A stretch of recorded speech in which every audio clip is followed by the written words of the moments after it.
If you like the show and you like to keep us around, why not support us at patreon.com/Geekykeys. For as little as $1 or more a month, you can get access to things like early episodes and much, much more. Simply go to patreon.com/Geekykeys and click on Become a Patron. That's patreon.com/Geekykeys. This episode of the Geekykeys Podcast Show is brought to you by Lyft.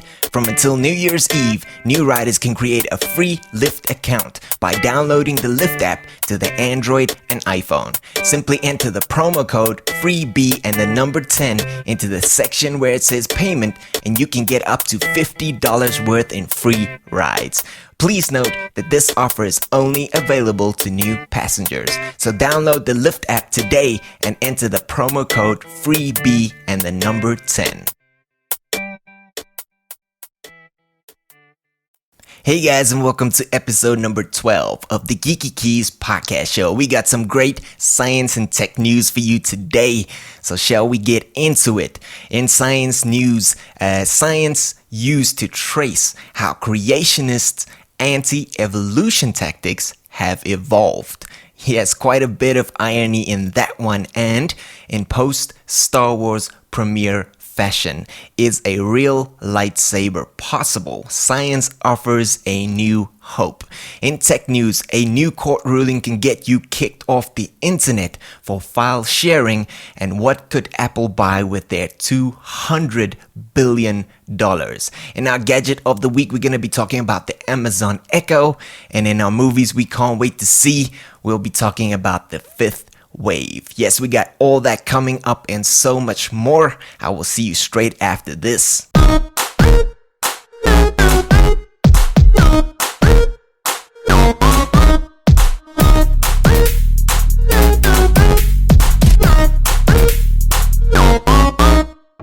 Hey guys, welcome back. Let's jump straight into it with our first topic for this episode, science news. Science used to trace how creationists' anti-evolution tactics have evolved. Now I encourage you to go and check out this article on stuff.co.nz, straight out of New Zealand. And this is quite an interesting read. Alright, now a 2011 study found that 70% of US high school biology teachers avoid taking a hard stance on evolution in the classroom. Now, an Australian scientist has traced the evolution of anti-evolution efforts by using basically the same methods he uses to track the shared origins in different species. So very, very ironic. Okay, and now the Australian National University's Dr. Nicholas Matsky hopes his analysis, published in the latest issue of Science magazine, will help science supporters understand where these arguments came from, and obviously by extension how to fight them off. I think I speak for everybody that believes in evolution, and if you're listening to the show, I assume you believe in evolution. We should stop saying believe in evolution. It's not a religion, it's fact. But yes, we've all had this argument before, and the one that keeps coming up is, I don't believe that we came from apes. That is just a stupid argument, and that even in itself is a misquote. But yes, let's not get too involved into that, too emotional about that. Why don't we move on to something a little bit more futuristic, and something I think every single one of us would appreciate. Is a real lightsaber a possibility in classic post-Star Wars Premier fashion? Now, I saw this article on scientificamerica.com, and definitely go and check this one out. But if you want the links, I'll be posting it on our Twitter and Facebook page, as well as in the show notes for you to go and check it out for yourself. Now, we've all heard this quote, an elegant weapon for a more civilized age.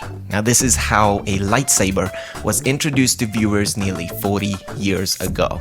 Now, the trademark weapon, obviously of a semi-mystical Jedi, is said that the glowing blade kept peace for millennia in the Galactic Republic.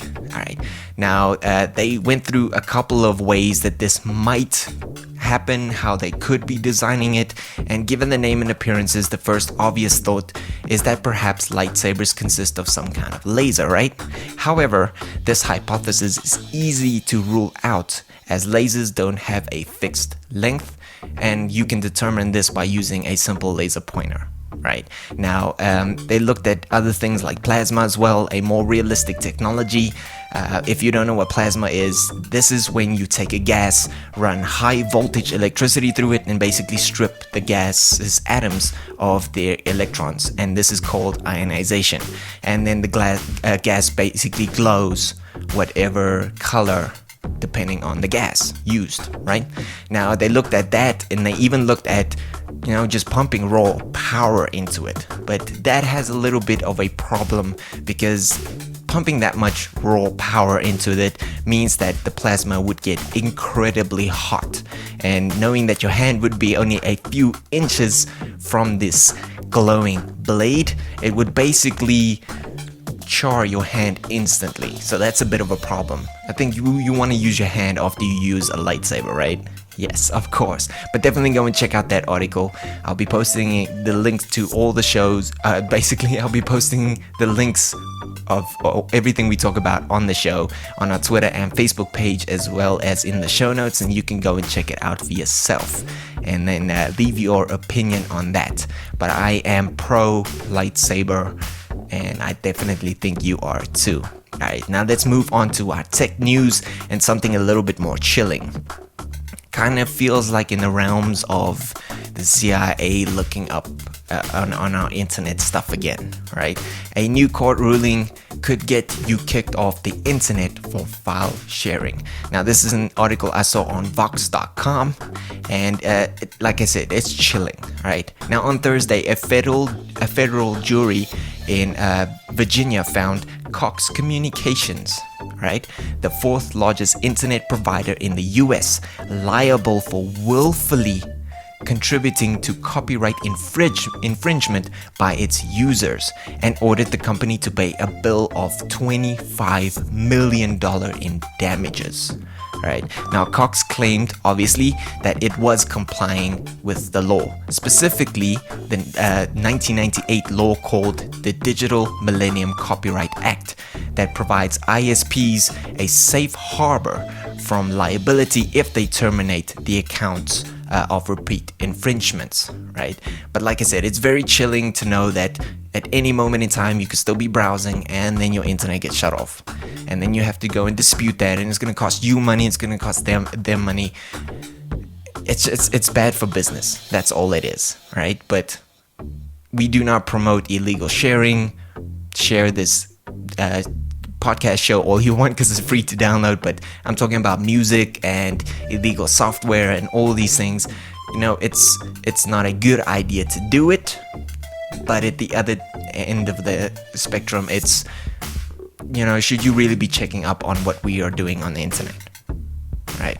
But let's move on to something a little bit more depressing, actually, and realize that we do not have $200 billion to spend on stuff like Apple does. But you have to go and check out this article. It's on stuff.co.nz. Yes, another one out of New Zealand. We are supporting the Kiwis on this one. Alright, but check this one out. Sitting on $200 billion in cash and eager to fill gaps in its product line, Apple may find it irresistible not to snap up a company or two, says its analyst. The most likely candidates strategically are Box, and this is a cloud-based storage service for large businesses, and the one we all know about, GoPro. Yes, you obviously know it is the maker of action cameras. Now, those are just two of the companies that Apple is looking in to basically just snap up and add to their repertoire. Now, both could fill technology gaps for Apple as it tries to diversify its lineup beyond phones, watches, laptops, tablets, and much, much more. Now, shares in GoPro climbed 10% in the last week alone, so I think that's definitely what they've been looking at. And if you check in this article, like I said, the link will be on our Twitter and Facebook page as well as in the show notes. I saw something about Apple cars. Yes, a little bit. Should we trust Apple to start producing cars as well? Yes, I know. Really weird news. Alright, but let's move on to our gadget of the week. And today we are talking about the Amazon Echo. Now, this is an app that basically a gadget that was released in 2014, but I only recently saw it and I thought we should talk about it. But definitely go and check it out. It's on fortune.com. But like I said, all the links on our Twitter and Facebook page as well as in the show notes for you to go and check out for yourself. Now, a few months ago, Amazon made its Echo voice-controlled speaker/home automation device available to everyone. A little bit expensive, $180, give or take $1 or $2. Now, the cool thing about this is it's voice controlled. Alright, it kind of works in the same way as Siri does, except just activates on voice control basically. You don't need to push the button to hear Siri. This is all on its own. Now, it can give you everything from traffic updates, offer you the news and your calendar, and even let you control your lights. Now, there are some drawbacks when it comes to controlling some existing gadgets in your home. But in all, the things it can do, it's definitely a must-have. So definitely go and check it out if you are planning to get this for somebody or for yourself for Christmas. Yes, I know Christmas is only a week away. Can you believe it? And then we are off to 2016. This year just flew by, but let's not reminisce. Let's talk about our movies we can't wait to see. And today we're talking about the fifth wave, right? I'm going to be posting a link to the trailer for you to go and check out if you haven't already on our Twitter and Facebook page as well as in the show notes, and then you can go and watch the trailer for yourself. It looks cool, but yeah, let's leave it at that. Now, if you want to hear what the story is about, just check this out, right? Now, 4 waves of increasingly deadly alien attacks have left most of Earth decimated. Now, Cassie, who is played by Chloe Grace Moretz, is on the run, desperately trying to save her younger brother. Now, this is directed by Jay Blakeson, and it comes out in January 2016. So definitely go and take a look at that if you're into sci-fi alien / emotional drama thriller movies. I'm definitely going to be checking it out just in case it turns out to be a very, very cool movie. But judging on how Chloe Moretz plays her roles in some of the movies we've seen, definitely want to be checking out. But yes, that is the end of our show, and thank you so much for tuning in. And if you haven't done so, please subscribe to the show. Check us out on soundcloud.com/geekykeys, or check us out on iTunes, and then give us a subscribe. Just hit the follow button. Yes, thank you so much. But if you would like to contribute to the show and you would like to give us your $1 or more a month, please do so at patreon.com/geekykeys. Your contribution and your support and your patronship really helps keep the lights on here at the Geekykeys Podcast show. Other shows include obviously Geekykeys Music, so go and check that one out as well if you're a fan of good music. But yes, thank you so much for tuning into the show. Give us a follow, give us a subscribe, and I will see you with our next episode.